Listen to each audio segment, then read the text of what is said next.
إن الحمد لله نحمده ونستعينه ونستغفره ونعوذ بالله من شرور أنفسنا ومن سيئات أعمالنا من يهده الله فلا مضل له ومن يضلل فلا هادي له وأشهد أن لا إله إلا الله وحده لا شريك له وأشهد أن محمدا عبده ورسوله يا أيها الذين آمنوا اتقوا الله حق تقاته ولا تموتن إلا وأنتم مسلمون يا أيها الناس اتقوا ربكم الذي خلقكم من نفس واحدة وخلق منها زوجها وبث منهما رجالا كثيرا ونساء واتقوا الله الذي تساءلون به والأرحام إن الله كان عليكم رقيبا يا أيها الذين آمنوا اتقوا الله وقولوا قولا سديدا يصلح لكم أعمالكم ويغفر لكم ذنوبكم ومن يطع الله ورسوله فقد فاز فوزا عظيما أما بعد فإن أصدق الحديث كتاب الله وخير الهدي هدي محمد صلى الله عليه وآله وسلم وشر الأمور محدثاتها وكل محدثة بدعة وكل بدعة ضلالة وكل ضلالة في النار وبعد إخواني وأخواتي في الدين أعزكم الله alhamdulillah kembali kita bersyukur kepada Allah Subhanahu wa taala yang memudahkan kita untuk kembali bertemu di sore hari ini guna melanjutkan rangkaian daurah 2 hari kita yang alhamdulillah dengan segala kekurangannya pada pertemuan yang lalu telah kita bahas mengenai dakwah salafiyah atau manhaj ahlus sunnah wal jamaah beserta beberapa kaidah-kaidah umum, beberapa metode pemahaman umum dari manhaj atau dakwah yang hak ini yang dibawa oleh Nabi sallallahu alaihi wasallam dan para sahabatnya radhiyallahu taala anhum ajma'in. Kemudian pada hari ini insyaallah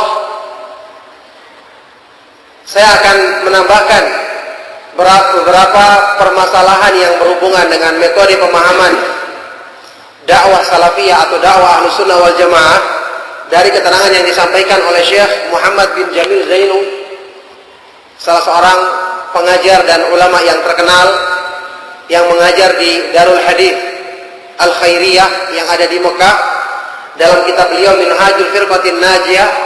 Sekaligus atau setelah itu kita akan bahas atau menyebutkan beberapa tuduhan-tuduhan, beberapa kerancuan-kerancuan yang dilontarkan oleh orang-orang yang tidak senang terhadap dakwah ahlu sunnah, terhadap pemahaman ahlu sunnah, yang kita berusaha untuk menyebutkan jawaban para ulama dalam hal ini dengan kita berharap kepada Allah Subhanahu wa taala semoga kita termasuk ke dalam golongan orang-orang yang memiliki kepedulian, kecintaan terhadap manhaj yang hak, pemahaman yang benar yang dibawa oleh Nabi sallallahu alaihi wasallam dan para sahabatnya.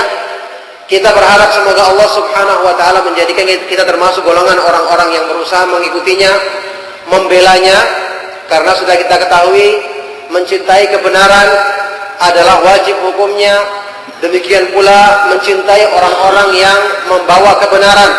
Ini termasuk kesempurnaan iman, termasuk hal yang menunjukkan atau tanda sempurnanya iman seseorang, sebagaimana sabda Nabi sallallahu alaihi wasallam, "Awthaqul iman al-hubbu fillahi wal bughdhu fillah." Ikatan iman yang paling kuat adalah cinta karena Allah dan benci karena Allah. Termasuk dalam hal ini mencintai orang-orang yang berpegang di atas kebenaran, mencintai orang-orang yang di atas keimanan, mencintai orang-orang yang beriman sesuai dengan kadar kecintaan mereka, serta membenci orang-orang yang berbuat maksiat sesuai dengan kadar perbuatan maksiat mereka. Oleh karena itulah mencintai sunnah Nabi sallallahu alaihi wasallam dan orang-orang yang berpegang dengannya ini merupakan salah satu kewajiban yang utama dalam Islam. Salah satu kewajiban yang utama dalam Islam.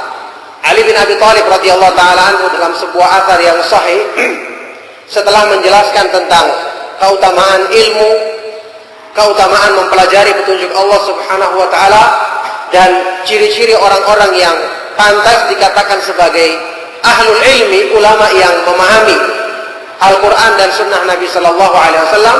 Dalam sebuah nasihat yang panjang di situ beliau mengatakan, wa mahabbatul alim dinun yudanu biha, wa mahabbatul alim dinun yudanu biha. Mencintai orang yang berilmu, orang yang berpegang dengan Sunnah Nabi Sallallahu Alaihi Wasallam adalah din, merupakan bagian dari agama, merupakan bagian dari ibadah yang yudanu biha. Seseorang mendekatkan diri kepada Allah Subhanahu wa taala dengannya. Oleh karena itulah para ulama menjelaskan ketika menyebutkan atau berdasar dengan sebuah firman Allah Subhanahu wa taala dalam surat At-Taubah, ayat yang sangat terkenal, qul abillahi wa ayatihi wa rasulihi kuntum tastahzi'un la ta'tadiru qad kafartum ba'da imanikum. Katakanlah, apakah terhadap Allah, terhadap ayat-ayatnya dan terhadap Rasulnya kalian berani memperolok-olok, mengejek atau melecehkan? La ta'tadiru, janganlah kalian beralasan atau meminta maaf, sungguh kalian telah kufur setelah beriman. Kita tahu sebab turunnya ayat ini seperti yang disebutkan dalam sebuah riwayat yang sahih yang diriwayatkan oleh Ibnu Jarir At-Tabari dalam tafsirnya, At-Tirmidzi dan yang lainnya, yang riwayat ini dinyatakan hasan oleh Syekh Muqbil dalam Sahih Asbabun Nuzul, yaitu ketika Nabi dan para sahabat radhiyallahu taala anhum ajma'in, Nabi sallallahu alaihi wasallam dan para sahabat akan pergi dalam sebuah peperangan, yaitu perang Tabuk. Ketika para sahabat dan Nabi sallallahu alaihi wasallam telah bersiap-siap untuk pergi, di situ ada sekelompok orang-orang munafik yang bermaksud untuk memperolok-olok, yakni Nabi Shallallahu Alaihi Wasallam dan para sahabat, dengan ejekan-ejekan mereka yang tujuannya untuk menggembosi, ya, untuk menjadikan semangat kaum muslimin kendur dalam berjihad di jalan Allah Subhanahu Wa Taala. Maka mereka mulai mengeluarkan ejekan-ejekan dengan mengatakan, ma ra'aina misla qurra'ina haula, ma ra'aina misla qurra'ina haula, argabu butunan wala ajbanu wala akdzabu alsunan wala ajbanu indal liqa. Kita tidak pernah melihat, kata mereka, wal iyadzubillah min hadzal kalam, kita tidak pernah melihat orang-orang yang seperti para pembaca Quran ini. Maksudnya mereka mengejek para sahabat yang mereka itu paling rakus perutnya, jadi mereka menganggap mereka berjihad ini untuk mencari harta, mencari makan, dan paling dusta ucapannya, dan paling penakut ketika bertemu dengan musuh. Tujuannya untuk mengejek Nabi dan para sahabat.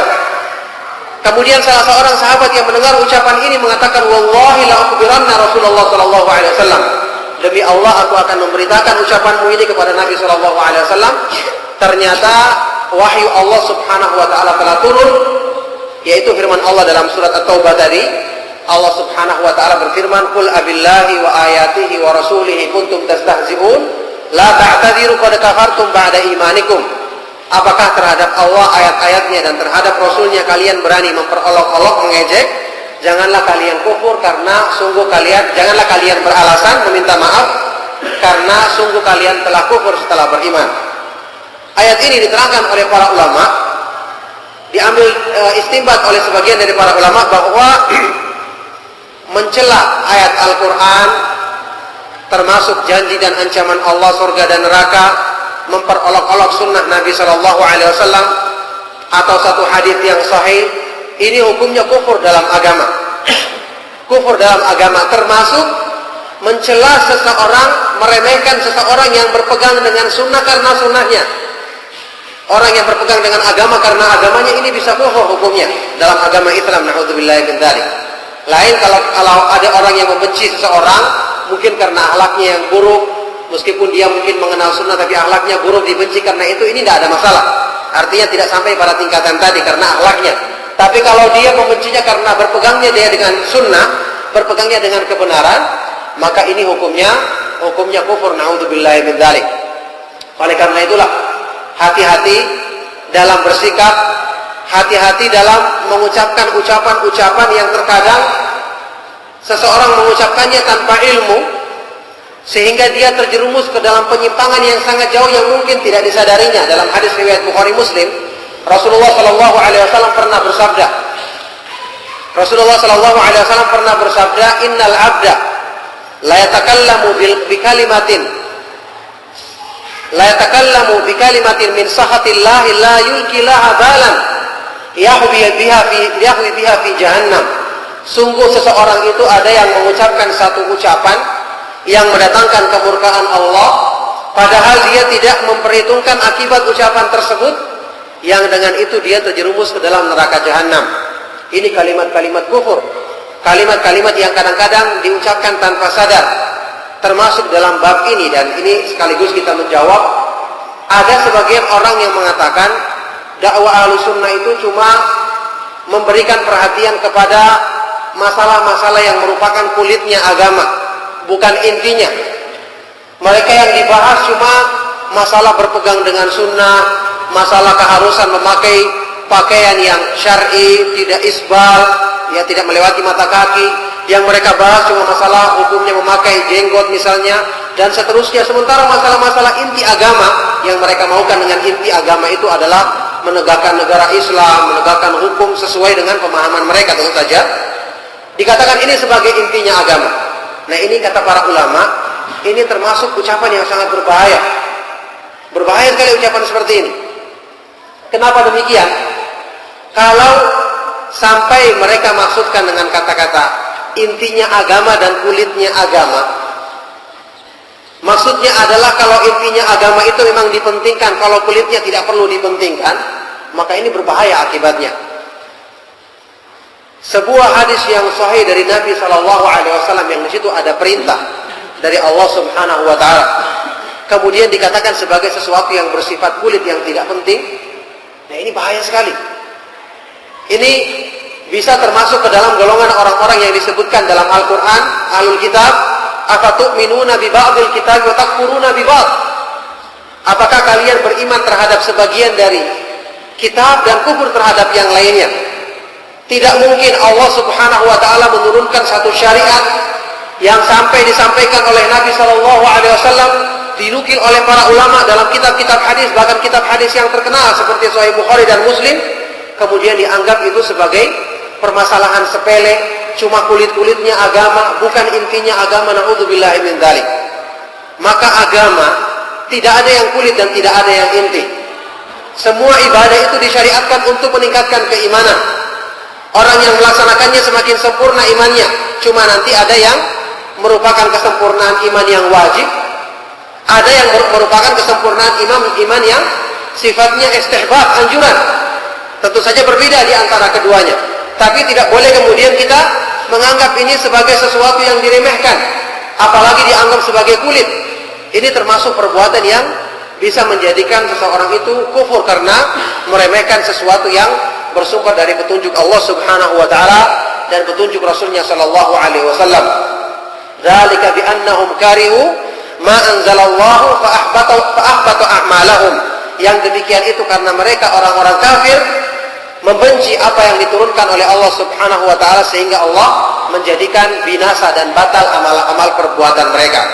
Jadi di sini dakwah Ahlus Sunnah mengajak manusia untuk mengajarkan kepada mereka permasalahan Islam secara keseluruhan, mulai dari masalah-masalah akidah, masalah-masalah yang berhubungan dengan keimanan, kemudian masalah-masalah yang berhubungan dengan sunnah Nabi Sallallahu Alaihi Wasallam, yang dulu para ulama salaf yang lebih takwa daripada kita, lebih berilmu daripada kita, memberikan perhatian besar sampai dalam masalah yang sekecil-kecilnya.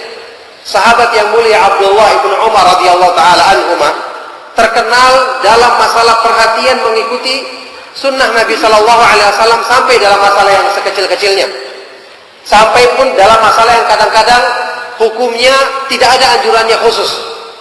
Perbuatan beliau ini tidak dicela oleh para ulama, bahkan dipuji. Termasuk ucapan yang terkenal dalam masalah ini dari Amirul Mukminin fil Hadits, pimpinannya kaum mukminin dalam masalah hadis Nabi Sallallahu Alaihi Wasallam, ulama yang terkenal dari kalangan tabi'in yang bernama Imam Sufyan Ats-Tsauri, Sufyan ibnu Sa'id ibnu Masruq Ats-Tsauri, yang mengatakan In istata'ta alla tahukka ra'saka illa bil athari faf'al.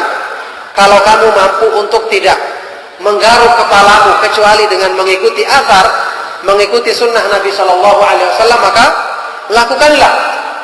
Ini ucapan para ulama bukan menunjukkan sikap berlebihan, tapi menunjukkan bahwa mereka percaya bahwa kebaikan itu semuanya ada pada petunjuk yang dibawa oleh Nabi sallallahu alaihi wasallam dan para sahabat beliau radhiyallahu taala anhum ajma'in. Sampai-sampai imam Ahlus Sunnah yang lainnya menyebutkan keutamaan ini dalam ucapannya, idza balagaka syai'un minal khairi fa'mal bihi walau marratan takun min ahli. Kalau sampai kepadamu sesuatu dari kebaikan dari sunnah Nabi sallallahu alaihi wasallam meskipun dianggap kecil, maka fa'mal bihi, amalkanlah meskipun cuma sekali. Maka insya Allah kamu termasuk ahlihi, termasuk golongan orang-orang yang mengerjakannya dan mendapatkan keutamaan dari kebaikan tersebut. Subhanallah, tidak kita dapati para ulama yang meremehkan sunnah, meskipun sunnah tersebut kita anggap biasa-biasa.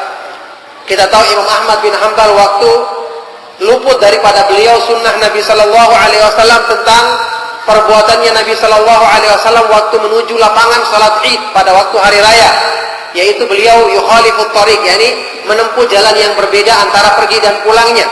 Ini sunnah yang biasa, tidak berdosa kalau orang meninggalkannya, dan bahkan tidak disebutkan anjuran yang khusus padanya. Tapi ketika baru mendengarkan hadis ini, Imam Ahmad bin Hanbal rahimahullah taala mengucapkan ucapan yang menunjukkan penyesalan beliau tidak mengenal sunnah ini. Beliau mengatakan, inna lillahi wa inna ilaihi raji'un, sunnatun min sunani Rasulillah sallallahu alaihi wasallam lam tablughni. Sesungguhnya apa ini musibah yang besar. Inna lillahi wa inna ilaihi raji'un, karena satu sunnah dari sunnah Nabi sallallahu alaihi wasallam belum sampai kepadaku. Bandingkan dengan orang-orang saat ini yang banyak masalah belum mereka pahami dalam agama, sampai masalah-masalah besar saja, masalah menyempurnakan wudhu, cara sholat yang benar, masalah sholat sunnah. Jangankan mengamalkan, memahami saja tidak, apalagi mengamalkannya. Setelah itu mereka membicarakan permasalahan-permasalahan yang besar, ingin mendirikan negara Islam, ingin menegakkan hukum Allah subhanahu wa ta'ala.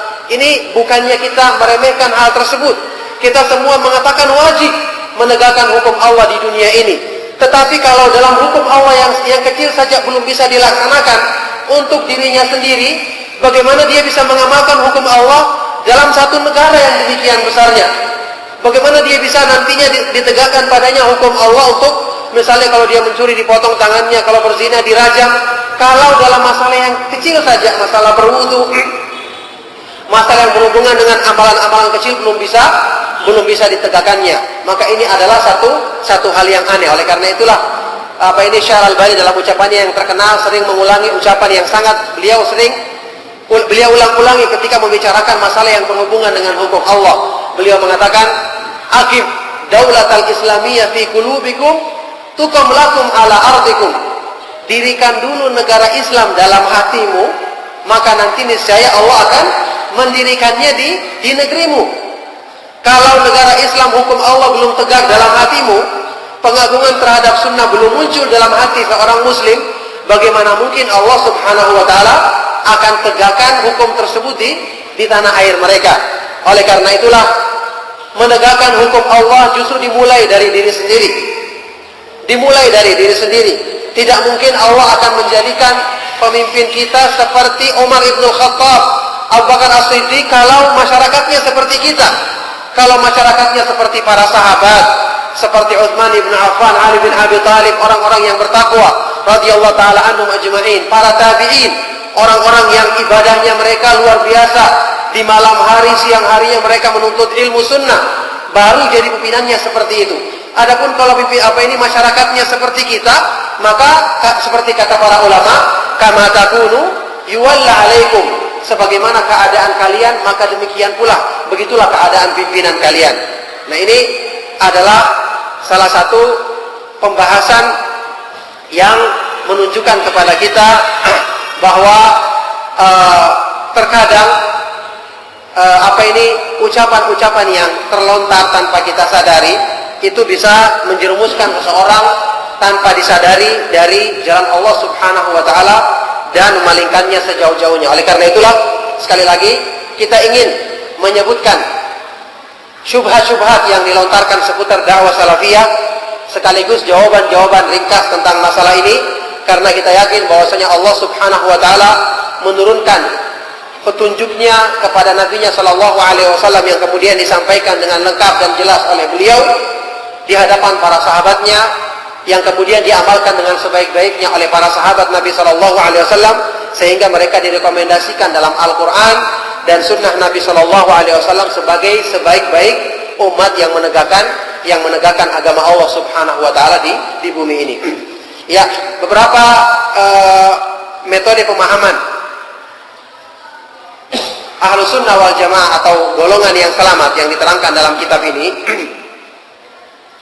Yang pertama, Al-Firqatun Najiyah, kata Syekh rahimahullah taala, Al-Firqatun Najiyatu hiya allati taltazimu minhajar Rasul sallallahu alaihi wasallam fi hayatihi wa minhaj ashabihi min ba'dihi wa huwa al-Qur'anul Karimul ladzi anzalahu Allah ala rasulih wa bayyanahu li sahabatihi fi ahadithihi as-sahihah.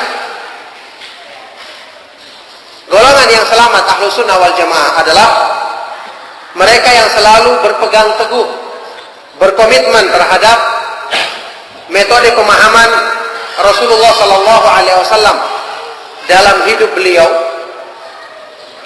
dan metode pemahaman para sahabatnya sepeninggal beliau, yaitu yang tercantum dalam Al-Qur'an yang diturunkan kepada nabinya sallallahu alaihi wasallam, yang kemudian beliau jelaskan kepada para sahabatnya di dalam hadis-hadis yang sahih. Oleh karena itu, yang paling menonjol dan utama dari metode pemahaman Ahlus Sunnah adalah berpegangnya mereka terhadap pemahaman Al-Quran dan hadis Nabi Sallallahu Alaihi Wasallam dengan kuat. Ini terbukti dari apa? Dari dalil-dalil yang mereka sampaikan selalu kuat, karena dibawakan ayat-ayat Al-Quran, bagaimana penafsiran para sahabat dalam masalah ini, bahkan menafsirkan Al-Quran dengan ayat yang lainnya, dengan hadis-hadis yang sahih, dan dengan pemahaman para sahabat. Ini bahkan termasuk salah satu dari pokok-pokok akidah Ahlus Sunnah. Pernah kita bahas dalam kitab Ushulus Sunnah Imam Ahmad bin Hanbal, waktu menyebutkan Ushulus Sunnati indana, termasuk pokok-pokok sunnah menurut kami Ahlus Sunnah adalah wa anna sunnata tufassirul Qur'an, tufassirul Qur'ana wa hiya dalailuha. Bahwasanya sunnah Nabi sallallahu alaihi wasallam dialah yang menjelaskan Al-Quran, dan sunnah itu merupakan dalail, bukti-bukti yang menunjukkan makna daripada Al-Quran. Sehingga tidak akan mungkin dikatakan sebagai pengikut Ahlus Sunnah orang yang menyampaikan pemahaman agama tidak mengenal dalil, tidak mengenal Al-Quran, bahkan mungkin tidak menghafalnya dengan baik, juga tidak mengenal hadis-hadis Nabi Sallallahu Alaihi Wasallam. Maka di sini ciri utama nanti dari orang-orang yang tidak paham Al-Quran dengan baik, mereka mau tidak mau nanti akan menggunakan akal, perasaan, dan hal-hal yang lainnya yang lebih mudah untuk diungkapkan olehnya. Dalam sebuah athar yang dibawakan oleh beberapa ulama, diantaranya Ibnu Waddah dan yang lainnya, Umar Ibn Khattab pernah mengatakan, "Iyyakum wa ashabar ra'i, fa innahum a'da'us sunnah." Hati-hati kalian dari orang-orang yang suka menggunakan akal, karena mereka tidak punya ilmu, jadi yang digunakan adalah akal. Bicara sekedar dengan logika, menetapkan permasalahan dengan perasaan, dengan pertimbangan akal semata-mata, tidak ada dalilnya sama sekali. Kata beliau, hati-hati kalian dari orang seperti ini, karena mereka ini adalah a'da'us sunan, musuh-musuhnya sunnah. Kenapa demikian? A'yathumul ahadithu ayyahfadhuha. Mereka merasa berat untuk menghafal hadis-hadis Nabi Sallallahu Alaihi Wasallam. Berat mereka untuk mempelajari dan menghafalnya. Sehingga apa? Faqalu bi ra'yihim, maka sehingga mereka berucap dengan semata-mata menggunakan pendapatnya, akalnya. Fadallu wa adallu, sehingga mereka pun sesat dan menyesatkan orang lain. Ini ciri-ciri utama mereka. Tidak mengenal dalil, sehingga mereka mengucapkan ucapan yang semata-mata bersandar dari perasaan, akal pikiran atau apa yang mereka dapatkan dalam perasaan-perasaan mereka. Kemudian yang kedua, al-firqatun najiyah ta'udu ila kalamillahi wa rasulihi hina at-tanazu'i wal ikhtilafi amalan biqaulihi ta'ala fa in tanaza'tum fi syai'in farudduhu ila Allahi war rasuli in kuntum tu'minuna billahi wal yaumil akhir dzalika khairun wa ahsanu ta'wila. Golongan yang selamat Ahlus Sunnah wal Jamaah senantiasa kembali kepada firman Allah dan sabda Nabi-Nya sallallahu alaihi wasallam ketika terjadi perselisihan pendapat dan perbedaan di antara mereka, karena mengamalkan firman Allah Subhanahu wa taala, fa in tanaza'tum fi syai'in, kalau kalian berselisih pendapat dalam satu masalah, kembalikanlah kepada firman Allah dan sabda Nabi-Nya sallallahu alaihi wasallam. Jika kalian benar-benar beriman kepada Allah dan hari kemudian, yang sikap itu adalah sikap yang terbaik dan akibatnya pun akan baik. Ini sikap mereka. Oleh karena itu kita kenal dakwah salafiyah dibangun di atas kebenaran. Mereka tidak menisbahkan diri kepada imam tertentu, orang tertentu, pribadi tertentu maupun kelompok tertentu. Kelompoknya mereka adalah Nabi Shallallahu Alaihi Wasallam dan para sahabat. Mereka tidak menisbahkan diri kepada mazhab tertentu, karena mereka meyakini semua imam Ahlus Sunnah yang membawa pemahaman agama, baik dalam masalah-masalah fikih maupun dalam masalah-masalah ibadah maupun akidah, diyakini selama mereka itu di atas Ahlus Sunnah, maka wajib untuk diikuti ucapan mereka. Dalam masalah-masalah yang berhubungan dengan perselisihan mereka, maka dikembalikan kepada kebenaran, sehingga Ahlus Sunnah tidak berfanatik terhadap mazhab tertentu. Kalau Ibnu Abbas dalam sebuah riwayat yang sahih pernah mengatakan, yushiku an tunzala alaikum hijaratun minas sama'i aqulu lakum qala Rasulullah sallallahu alaihi wasallam wa taquluna qala Abu Bakrin wa Umar. Aku khawatir akan kalian ditimpakan, dijatuhkan kepada kalian batu-batu dari langit, karena aku ucapkan kepada kalian ucapan Nabi sallallahu alaihi wasallam, tapi kalian membantahnya dengan ucapan Abu Bakar dan Umar radhiyallahu taala anhuma. Ini pernyataan dari Ibnu Abbas yang menunjukkan kepada kita bahwa kalau seperti Abu Bakar dan Umar, dua sahabat yang utama, dua manusia yang paling utama setelah Nabi sallallahu alaihi wasallam, tidak boleh kita berfanatik terhadap pendapatnya, apalagi kepada orang yang setelah mereka. Nah, dari sinilah dakwah Ahlus Sunnah sering dituduh sebagai dakwah yang memerangi mazhab-mazhab fikih, atau dituduh melecehkan para a'immah mujtahidin, para a'immah mazhab, para imam pembawa mazhab Ahlus Sunnah yang terkenal. Maka ini jelas tuduhan yang tidak benar, karena yang dinamakan mengagungkan ulama itu bukan menempatkan mereka pada tempat yang tidak semestinya. Sebagaimana mengagungkan Nabi Shallallahu Alaihi Wasallam bukan diwujudkan dengan cara menempatkan beliau pada tempat yang tidak layak, berlebih-lebihan dalam memuji beliau, atau menempatkan beliau memiliki sifat-sifat seperti sifat-sifat yang hanya dimiliki oleh Allah Subhanahu Wa Taala, seperti mengetahui hal yang gaib, bisa memberikan pertolongan kepada manusia. Ini semua hanya milik Allah Subhanahu Wa Taala.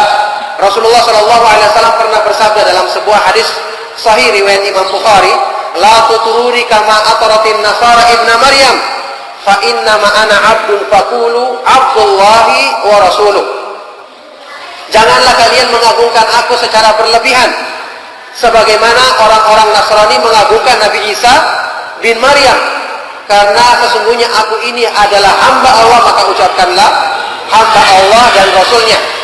Hamba Allah dan Rasulnya berarti berlebihan memuji Nabi Shallallahu Alaihi Wasallam, apalagi memberikan kepada beliau sifat-sifat yang tidak layak, seperti yang disebutkan dalam sebagian salawat-salawat yang tidak benar, baik itu salawat nariyah, kemudian qasidah burda, barzanji, dan yang seterusnya. Ini adalah pujian yang berlebih-lebihan, yang bahkan sebagiannya mengandung kesyirikan.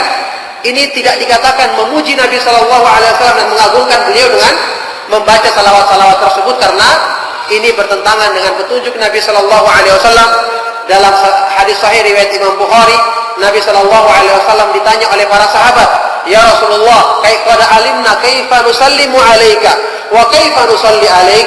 Ya Rasulullah, kami telah mengetahui bagaimana cara mengucapkan salam kepadamu, maka bagaimanakah cara bersalawat kepadamu? Maka Rasulullah SAW menyebutkan salawat Ibrahimiyah seperti yang kita baca dalam salat kita, menunjukkan cuma itulah cara bersalawat yang sesuai dengan pengagungan yang benar-benar terhadap Nabi Shallallahu Alaihi Wasallam dan kecintaan kepada beliau.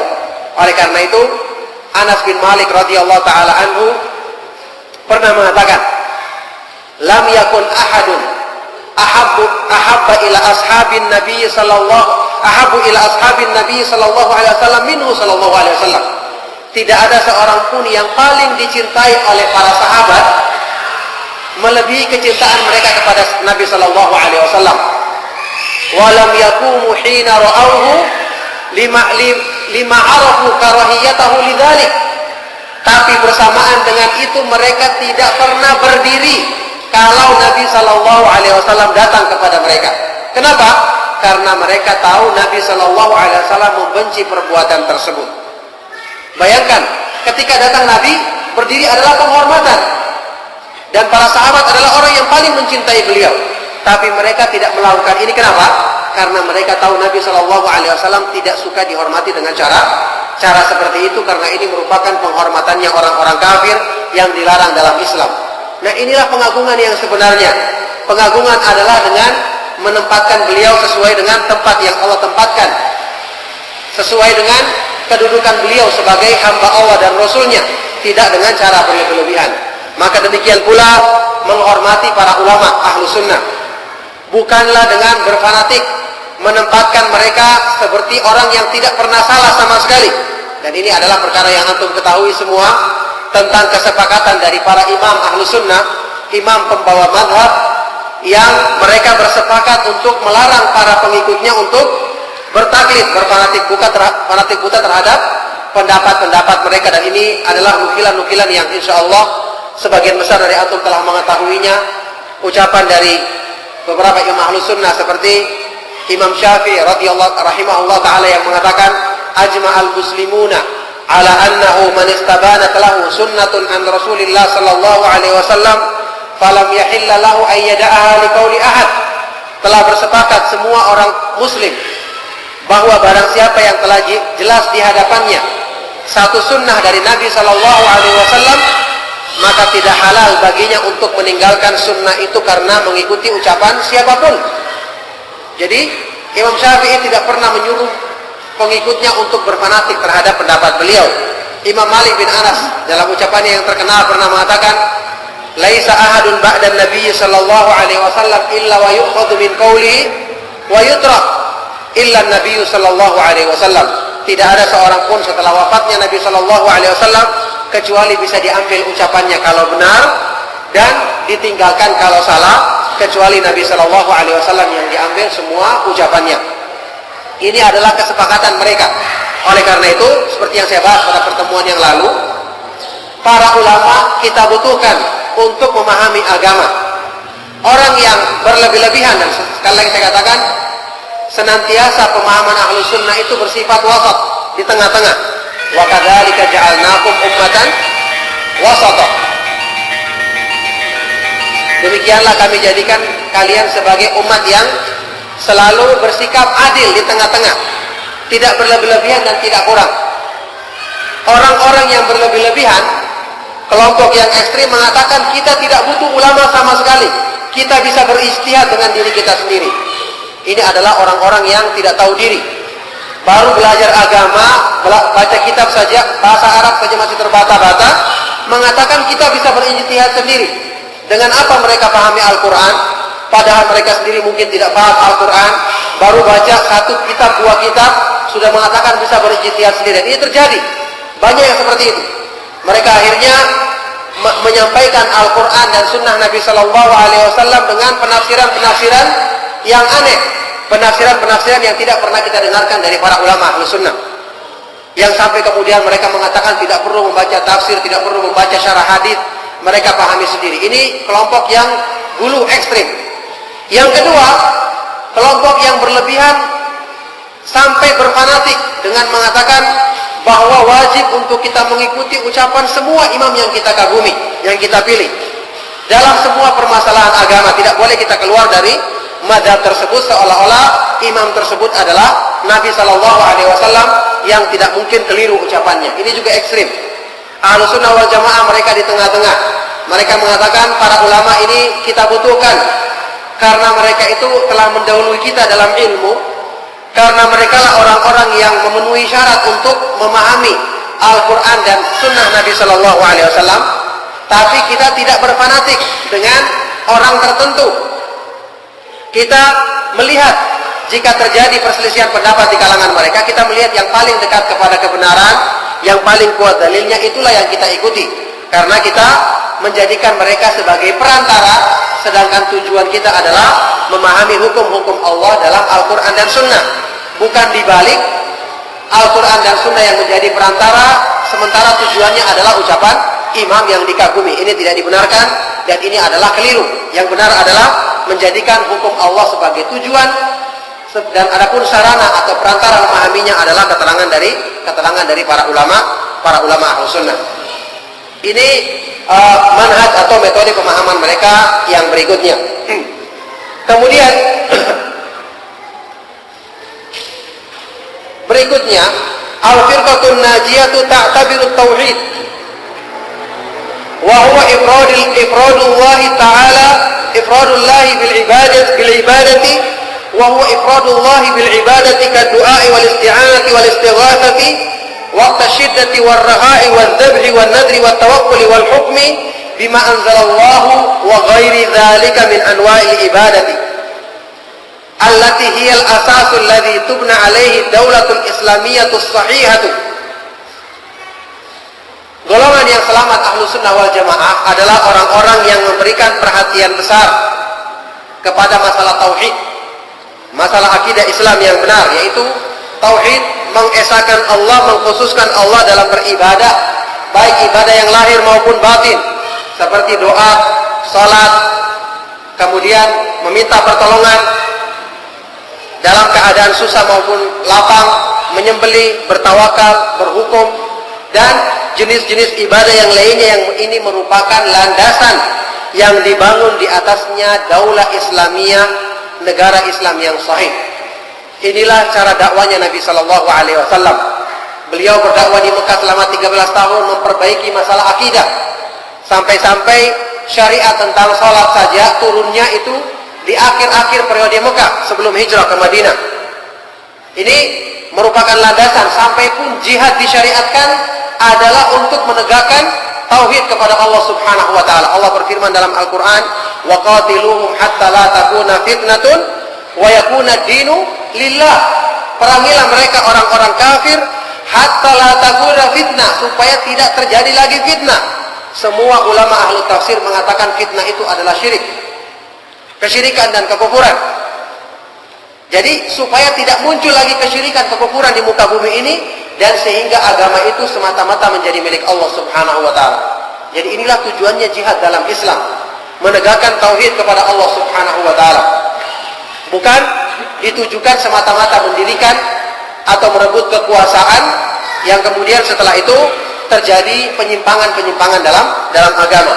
Nah, karena perhatian akidah Ahlussunnah dalam masalah ini, sebagian orang-orang yang merasa kepentingannya terusik dengan dakwah ini mengatakan Ahlussunnah itu cuma memberikan perhatian kepada masalah-masalah teori, mereka tidak punya praktek di lapangan, mereka tidak punya kegiatan yang nyata untuk mengembalikan kejayaan umat Islam. Maka kita katakan justru mengajak manusia kepada akidah yang benar, pemahaman Islam yang benar, inilah sebab utama turunnya pertolongan dari Allah Subhanahu wa taala.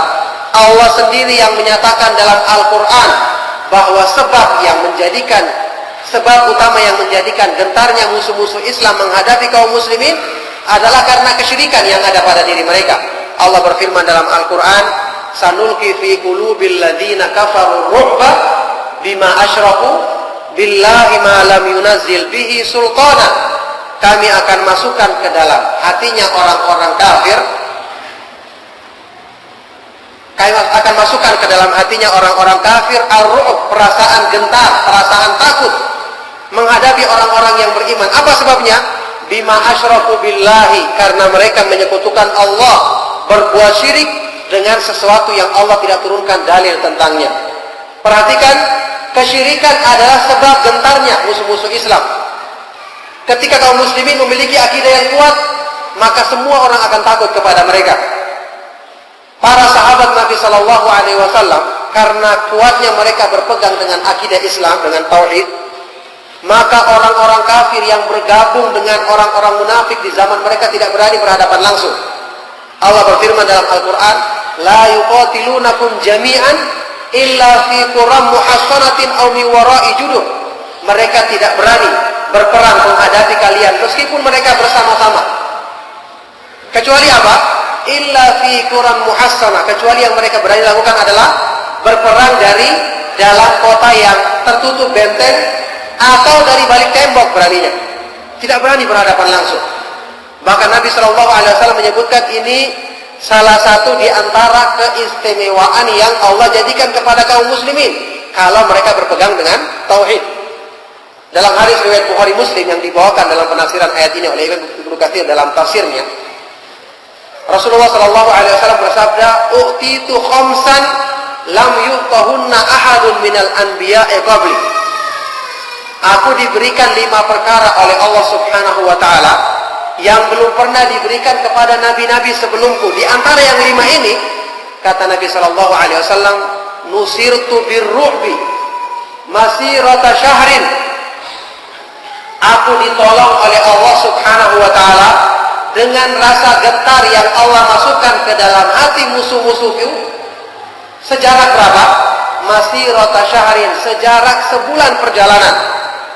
Jadi musuh-musuh kaum muslimin di zaman Nabi Shallallahu Alaihi Wasallam, ketakutannya bertemu itu bukan ketika jarak dekat atau jarak terlihat saja, bukan. Masirata syahrin, baru sebulan perjalanan. Jadi masih berhari-hari ketemu mereka sudah takut. Bagaimana kalau berhadapan langsung? Apa sebabnya? Sebabnya adalah karena akidah mereka yang kuat. Kecintaan mereka kepada Allah dan hari kemudian yang besar. Inilah yang menguatkan mereka. Sejarak sebulan perjalanan sudah takut. Nah, ketika ini hilang dari kaum muslimin, yang terjadi adalah seperti apa yang disebutkan dalam hadisnya Thauban, hadis Imam Abu Daud dan Imam Ahmad, hadis yang sahih.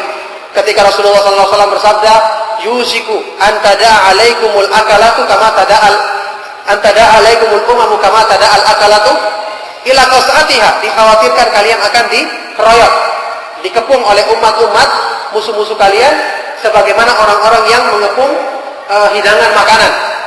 Ada yang bertanya, "Ya Rasulullah, amin killatin nahnu yauma idzin?"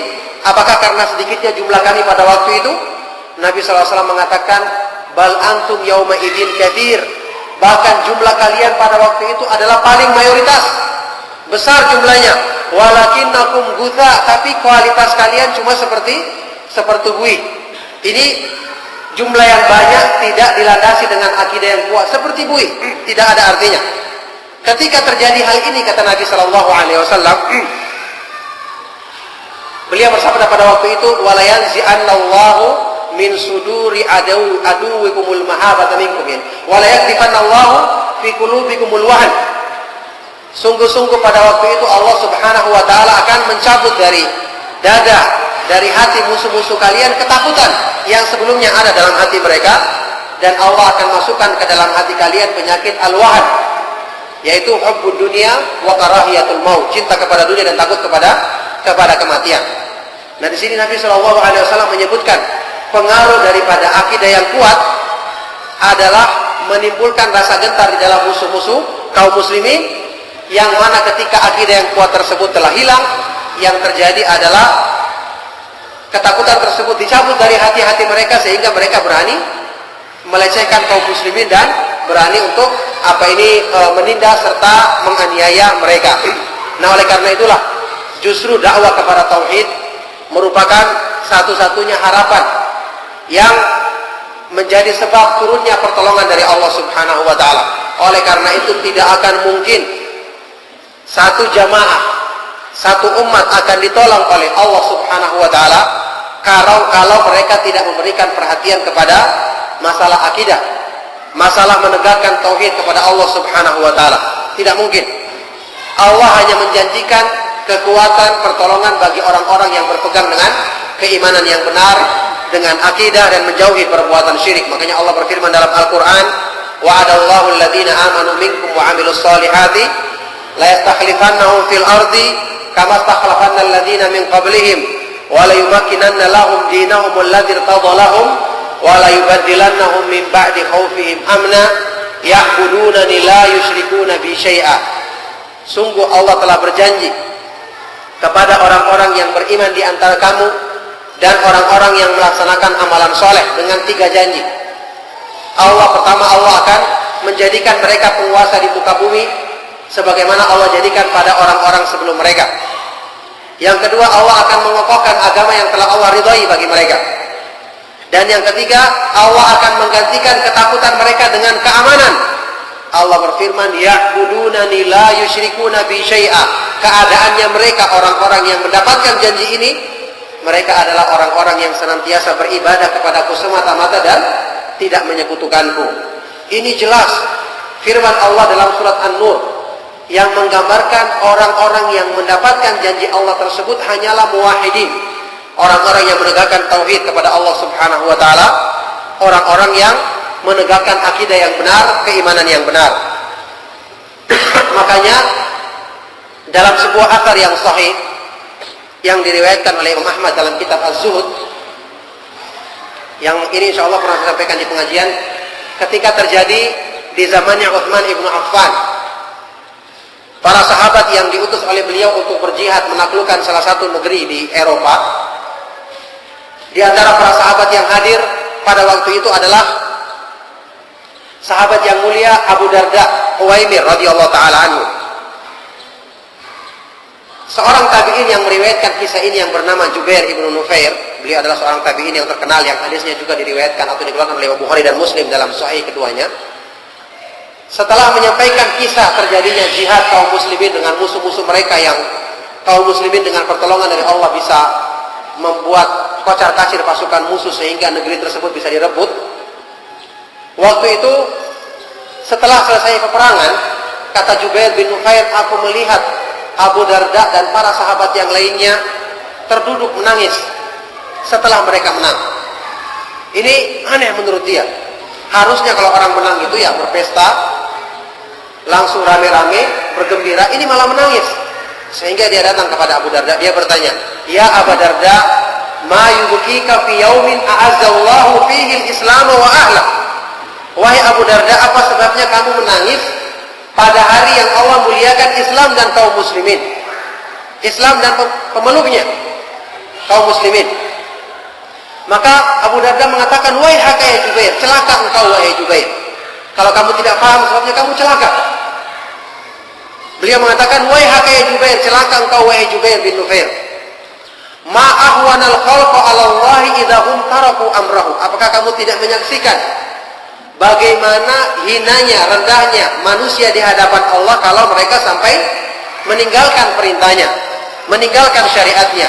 Baina, umat yang baru kita taklukkan adalah ummatun qahiratun, orang-orang yang perkasa. Secara persenjataan fisik mereka terlatih kuat. Zahiratun, mereka unggul dalam persenjataan. Dalam masalah perbekalan mereka unggul. Bahkan lahumul mulk, mereka punya kekuasaan yang besar. Jadi perlengkapan untuk menang mereka punya. Tapi kata beliau, taraku amrallah, mereka meninggalkan perintah Allah, fasaru kama tarak. Maka jadilah mereka seperti yang kamu saksikan saat ini. Para sahabat menangis karena mereka memikirkan, kalau kaum muslimin nanti begitu keadaannya, maka akibatnya sama seperti umat kafir yang baru ditaklukkan itu. Nah, dari sini kita mengetahui bahwa dakwah Ahlus Sunnah memberikan perhatian besar untuk perbaikan akidah, menegakkan amar ma'ruf nahi mungkar, menyeru manusia kepada tauhid, melarang mereka dari kesyirikan, kepada sunnah dan melarang mereka dari perbuatan bid'ah. Tujuannya adalah untuk justru mengusahakan sebab kemuliaan mereka, sebab ketinggian mereka, sebab yang menjadikan wibawa mereka semakin besar di hadapan umat-umat yang lainnya. Maka dakwah yang meniti beratkan cuma sekedar banyak mengumpulkan massa tapi tidak menitik beratkan pada masalah perbaikan akidah, ini adalah seperti ucapan Nabi sallallahu alaihi wasallam, bal antum yauma idzin katsir walakinnakum gutsa ka gutsa'is sayl. Bahkan jumlah kalian pada waktu itu adalah banyak tapi kualitasnya cuma seperti buih. Ini gambaran seperti yang disebutkan dalam Al-Qur'an. Ini akidah yang tidak kuat Allah gambarkan dalam Al-Qur'an, wa mathalu kalimatin khabithatin kasyajaratin khabithatin ijtutsat min fawqil ardi ma laha min qarar. Perumpamaan kalimat-kalimat yang buruk, kalimat kufur, kalimat syirik, kalimat bid'ah, kalimat-kalimat yang menyimpang dari agama, itu adalah seperti pohon yang buruk, seperti benalu. Seperti benalu. Yang dia ini mengapung di permukaan air karena tidak punya akar, dia cuma menumpang di pohon yang lain. Malaha min qarar, yang dia tidak punya keteguhan, ketetapan sama sekali. Adapun kalimat tauhid, Allah gambarkan dalam Al-Quran, wa mathalu kalimatin thayyibatin kasyajaratin thayyibatin asluha thabitun wa far'uha fis sama'. Perumpamaan kalimat yang baik, kalimat tauhid, kalimat iman, akidah yang benar, kalimat sunnah, kalimat taat kepada Allah adalah seperti pohon yang baik yang akarnya menancap kokoh ke dalam tanah dan cabang-cabangnya menjulang ke langit. Inilah yang diusahakan dalam dakwah salafiyah, mengajak umat kepada pemahaman yang benar untuk mengokohkan akidah mereka sehingga kualitas mereka tidak seperti buih yang mudah diombang-ambingkan ke sana kemari. Kemudian juga termasuk pemahaman atau metode pemahaman Ahlus Sunnah wal Jamaah,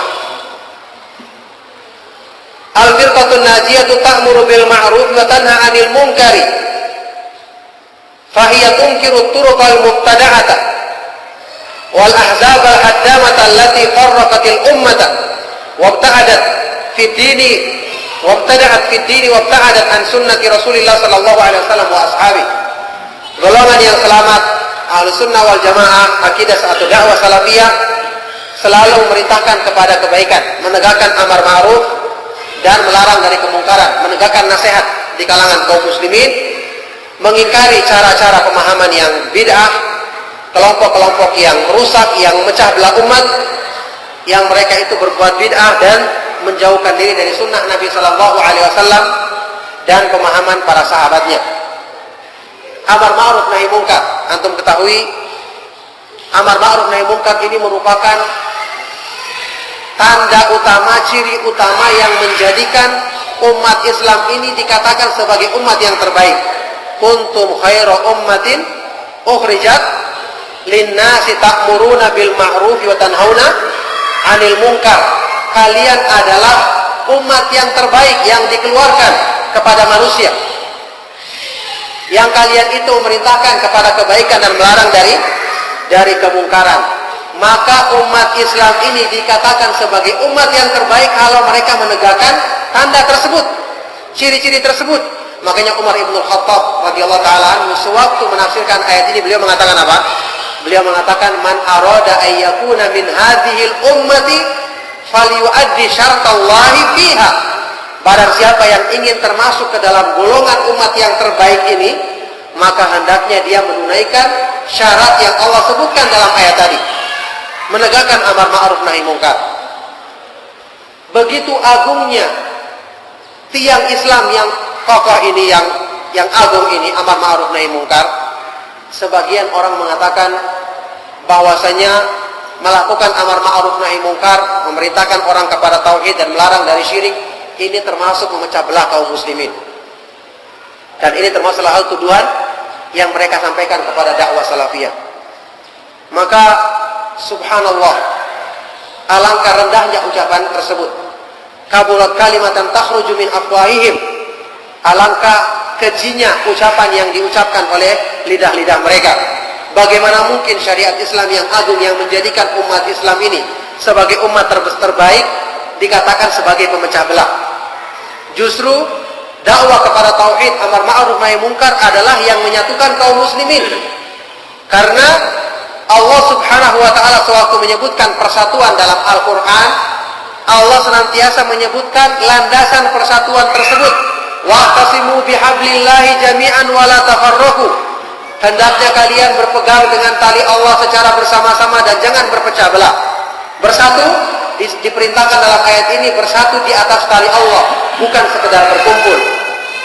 Dalam ayat lain, wala takunu kalladzina tafarraqu waqtalafu min ba'di ma ja'ahumul bayyinat. Dan janganlah kalian menjadi seperti orang-orang yang berbeda, berselisih dan bertentangan setelah datang petunjuk kepada mereka. Artinya harusnya mereka kembali kepada petunjuk tersebut. Itulah yang namanya bersatu. Jadi dalam Islam tidak ada yang namanya persatuan sekedar berkumpul, tidak ada saling menegur kesalahan. Ini bukan persatu. Kita tahu ini hakikatnya adalah perpecahan yang seolah-olah kelihatannya rukun. Seperti yang Allah gambarkan tentang orang-orang munafik dan orang-orang kafir yang bersatu untuk memerangi Nabi Shallallahu Alaihi Wasallam karena kepentingannya sama, padahal akidah mereka saling bertabrakan. Allah berfirman dalam Al-Quran, tahsabuhum jami'an wa qulubuhum syatta. Kamu menyangka mereka itu bersatu, padahal hati mereka berpecah belah, hati mereka berselisih. Oleh karena itulah, justru dengan amar ma'ruf nahi mungkar, nasihat yang baik dengan syarat, saya nasihat dengan cara yang lemah lembut, bukan dengan cara yang kasar, bukan dengan cara mencela. Nasihat yang disampaikan dengan cara yang baik, dengan memiliki uslub yang baik, memilih uslub yang baik, dengan cara-cara yang tidak menyinggung perasaan. Justru ini menunjukkan persaudaraan yang sebenarnya. Justru ini menunjukkan kecintaan yang sebenarnya kepada saudara kita. Rasulullah Shallallahu Alaihi Wasallam pernah bersabda, unsur akhaka zaliman aw madluman. Tolonglah saudaramu baik dalam keadaan dia berbuat zalim atau dizalimi, baik dalam keadaan dia menganiaya atau dianiaya. Ada yang bertanya, ya Rasulullah, ansuru idza kana mazluman, ara'aita in kana zaliman kaifa ansuruhu? Ya Rasulullah, kalau dia dianiaya maka saya menolong dia, wajar. Tapi sekarang dia yang berbuat salah, bagaimana saya menolong dia? Nabi SAW bersabda, tamna'uhu minal zulmi fa inna dzalika nasruhu. Caranya tolonglah, cegahlah dia, halangilah dia dari perbuatan salahnya, kezalimannya, maka itulah bentuk pertolonganmu kepadanya. Jadi tolong menolong di atas takwa dan kebaikan justru terwujud dengan saling menasihati dengan cara yang baik. Justru yang namanya berkumpul tanpa saling menasihati, itulah perpecahan yang hakiki, itulah pengkhianatan yang sebenarnya, karena kita tidak menginginkan kebaikan untuk saudara kita. Ini seputar permasalahan yang menyangkut syubhat-syubhat dan masih banyak syubhat yang lainnya. Karena waktu tidak mungkin saya teruskan, mungkin sudah hampir malam ya, juga akhwat mungkin yang banyak yang minta untuk tidak terlalu malam selesainya. Maka mudah-mudahan kita bisa teruskan pada pertemuan-pertemuan berikutnya. Semoga Allah Subhanahu wa taala memberikan kebaikan dari kajian yang kita adakan dan afwan atas segala kekurangannya. Masih banyak syubhat-syubhat yang lain yang mungkin kita akan bahas mudah-mudahan nanti, atau bisa kita baca dalam keterangan-keterangan para ulama dalam masalah ini.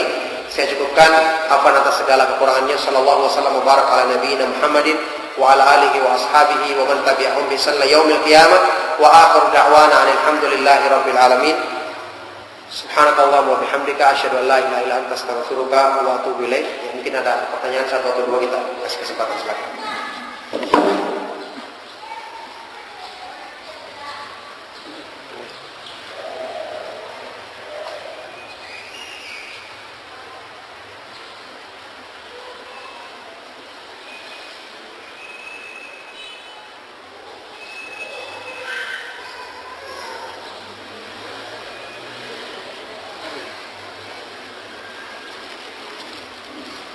Dalam kitab Durarus Sunniyah fi Raddil Wahabiyah, ya, ada penulis yang menuduh bahwasanya Syekh Muhammad Abdul Wahab adalah tidak mencintai Rasul, bahkan menghancurkan kuburan Rasul serta mengkafirkan kaum muslimin, dan juga dia adalah antek Inggris untuk menghancurkan Daulah Utsmaniyah. Benarkah fakta ini? Ini fakta yang dusta, termasuk kedustaan.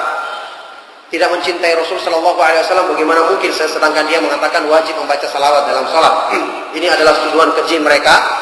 Karena mereka inginnya mencintai Rasul itu dengan salawat-salawat yang bid'ah, maka yang menentang salawat-salawat tersebut, pengagungan yang berlebihan terhadap kuburan Nabi SAW tersebut dikatakan sebagai membenci dakwah Rasul. Kemudian menghancurkan kuburan, ini beliau tidak pernah lakukan, ini adalah kedustaan. Kemudian antek Inggris untuk menghancurkan Daulah Utsmaniyah. Aslan Daulah Utsmaniyah sudah kita ketahui adalah daulah yang banyak terjadi penyimpangan-penyimpangan, bahkan kesyirikan-kesyirikan padanya. Cuman perlu diketahui bahwasanya wilayah Najd yang pada waktu itu tempatnya Syekh Muhammad Abdul Wahab berdakwah, Najd dan sekitarnya itu jauh sebelum beliau memulai dakwanya adalah termasuk wilayah yang tidak dikuasai oleh negara manapun. Kalau antum baca sejarah, bahkan bisa dilihat ada beberapa kitab yang menerangkan tentang negara-negara yang dikuasai oleh Daulah Utsmaniyah, di antaranya beberapa wilayah dalam Jazirah Semenanjung Arab, itu tidak disebutkan satu keterangan pun bahwa negeri Najd, ya, wilayah Dar'iyah dan sekitarnya yang di situ tempatnya Syekh berdakwah, itu tidak disebutkan bahwa ini termasuk wilayah Daulah Utsmaniyah. Jadi sama sekali tidak dibenarkan kalau mereka itu merebut wilayah Daulah Utsmaniyah, tidak dibenarkan, dan ini termasuk kedustaan bagi orang-orang yang memahami sejarah Islam. Nah, jadi ini adalah fakta yang tidak dibenarkan. Buku-buku beliau masih ada, bisa dilihat dan silakan dibantah secara ilmiah kalau memang bisa membantahnya.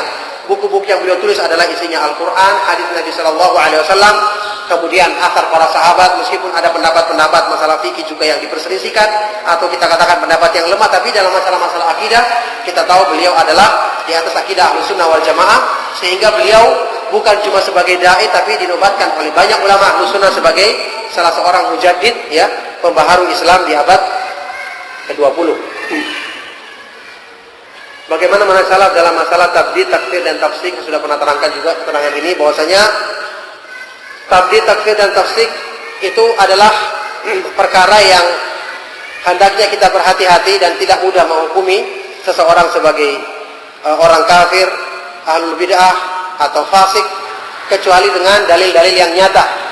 Sebagaimana tidak mudah kita keluarkan seorang muslim yang telah bersyahadat kecuali dengan dalil yang nyata dan dengan iqamatul hujjah. Maka demikian pula dalam masalah membedakan atau mengkafir menganggap fasik keluar dari Ahlus Sunnah, seperti yang sudah terangkan dalam beberapa pertemuan.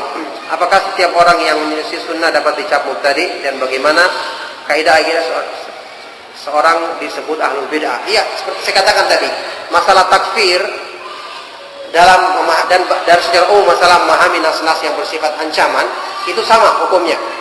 Kita tidak boleh menerapkannya pada seorang perorangan tertentu seperti kata Ibnu Taimiyah rahimahullah taala, kecuali setelah ijtama'at fihi syurut, ya, terkumpul padanya syarat-syarat, dan intafatil mawani, yakni hilang penghalang-penghalang yang menghalanginya.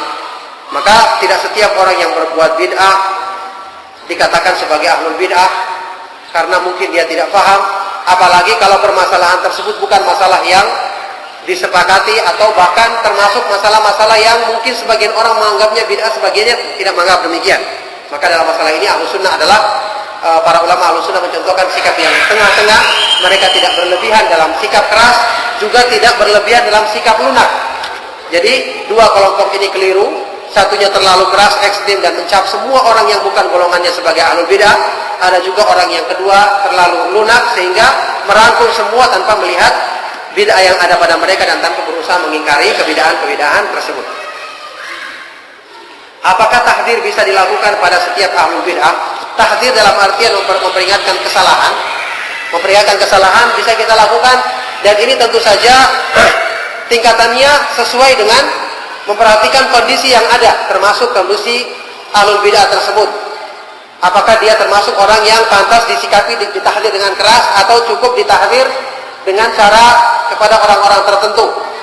Memperhatikan kondisi kaum muslimin, bagaimana akibatnya, kemudian kekuatan kita sendiri, banyak pertimbangan-pertimbangan maslahatnya. Jadi pertimbangan terhadap orang yang akan melakukannya, kepada objek yang akan dilakukan padanya, kepada kaum muslimin di sekitarnya, ini semua menjadi pertimbangan. Oleh karena itu tidak semua orang yang ahlul bid'ah itu bisa ditahdzir dalam artian disampaikan secara terang-terangan, kecuali setelah mempertimbangkan maslahat-maslahat tersebut seperti keterangan dari para ulama Ahlus Sunnah.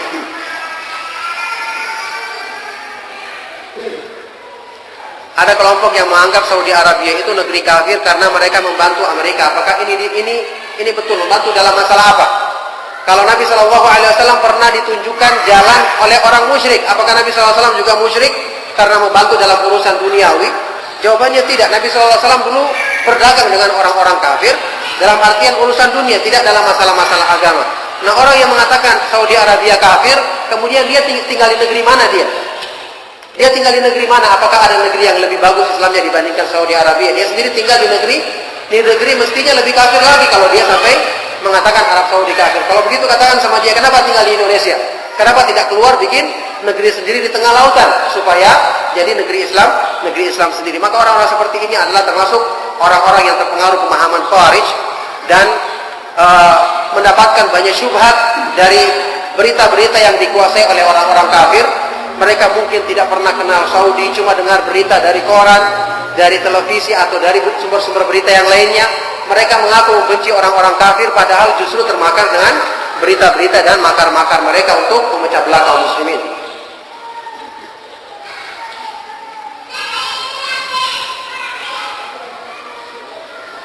Kenapa Salafi membid'ahkan ulama seperti Hasan al-Banna padahal dia adalah asy-syahid? Na'udzubillah min dzalik. Ucapan asy-syahid keliru. Ucapan bid'ah mengatakan seseorang yang meninggal dengan memastikan dia syahid, ini Imam Bukhari melarang dalam Sahih Bukhari. Ini termasuk hulunya ahlul bid'ah seperti ini. Ini mudah mencap seseorang yang dianggap tokoh sebagai mati syahid. Membid'ahkan ulama seperti Hasan al-Banna karena Hasan al-Banna sendiri mengatakan bahwa dia bukan salafi. Dia mengatakan dia adalah pengikut pemahaman-pemahaman yang bid'ah, dan tulisan dalam masalah ini banyak. Anak sendiri punya nukilan ucapan-ucapan beliau. Di antaranya beliau mengatakan apa ini permusuhan antara Yahudi dan kita, bukan permusuhan agama. Anak punya nukilan ucapan dari ucapannya langsung, dari ucapan-ucapan yang sangat berbahaya, semoga Allah mengampuninya. Yang jelas ucapannya sangat menyimpang jauh dari manhaj sunnah. Nah, sementara ada ulama lain yang keliru seperti Ibnu Hajar, Nawawi dan lainnya, tapi tidak dibid'ahkan. Iya, karena mereka landasannya benar. Dari pernyataan mereka selalu mengatakan kembali kepada Al-Quran dan Sunnah dengan pemahaman para ulama salaf. Adapun Hasan al-Banna tidak mengucapkan seperti itu, tidak mengatakan yang seperti itu. Dan ini nukilan-nukilannya saya katakan tadi, saya punya data yang lalu terjemahkan dari kitab-kitab beliau, bisa dilihat secara langsung ya. Ya sudah malam ya, kita akhiri. Sallallahu alaihi wa sallam ala nabiyina Muhammadin wa ala alihi wa ashabihi wa man tabi'ahum bi ihsan ila yaumil qiyamah wa akhir da'wana alhamdulillahi rabbil alamin. Subhanallah wa bihamdika asyhadu an la